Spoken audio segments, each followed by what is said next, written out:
Sasa nataka nikwambie kwenye pilika zangu nikafuatilia ugomvi wao vizuri. Mwanzo mpaka mwisho. Kwanza umeanza na Nkotio. Sitaki uposti kitu changu chochote kinachonihusu. Wewe mtoto koma. Mama. Kunisupport kwa chochote. Nikasema na walikuwa hapo nakukumbusha walikuwa marafiki Ankoti na Nifa. Na mimi nakwambiaje kilichosababisha Nifa asimchambe Ankoti. In and out. Ndio maana Nifa akasema msije nikaingia vibaya hapa. Ogopa mtu anayekujua vizuri kwa mchokoza. Allahu akbar, utaisha.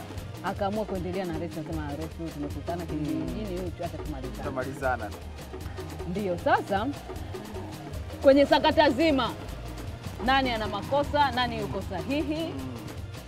Nataka nikupe. Kwanza kwa upande wa Nifa. Mimi nimefurahi kwa sababu live yake alikiri kwamba mimi ni binadamu nina mapungufu. Ya watu wengi. Yes. Mimi namdai 300 Nifa.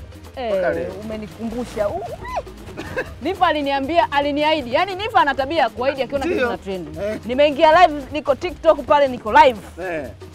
Akaniambia, "Hey, hongera Karen umejifungua. Niko uteteza zawadi za nguo za mtoto jamani njoo dukani uchukue." Ukaenda. Dada, mimi sasa siwezi kufanya na kudai kama uliniahidi tu mwenyewe kwa mapenzi yako. Mwenyewe ndio uliongea. Siwezi kuanza kukonforce nipe sijui nini. Kwa hiyo yani akiona kitu chochote anataka aonekane kwamba mimi nina vitu na ninaweza kwa hapa. Hiyo ni udhaifu wake namba 1. Simu haya. Kosa la pili kwa Nifa.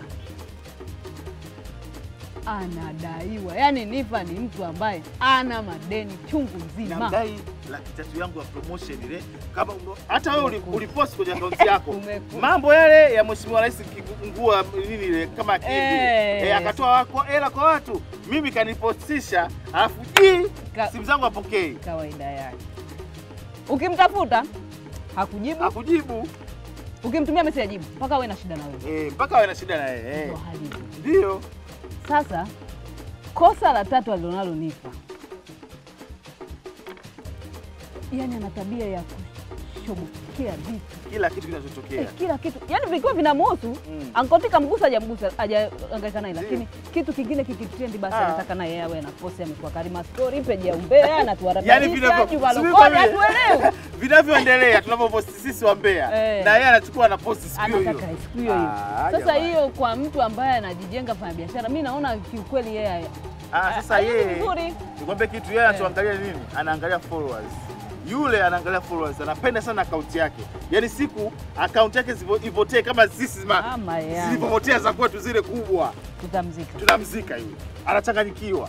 Au kama ya Mange ilipopotea yake ile kubwa, unamzika yule. Yule tunamzika. Hivyo unamzika. Uvumilivu ana.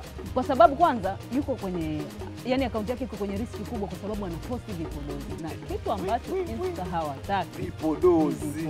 Kwa hiyo anatakiwa awe safe na awe ni mtu ambaye hana mdomo, atulie afanye biashara yake.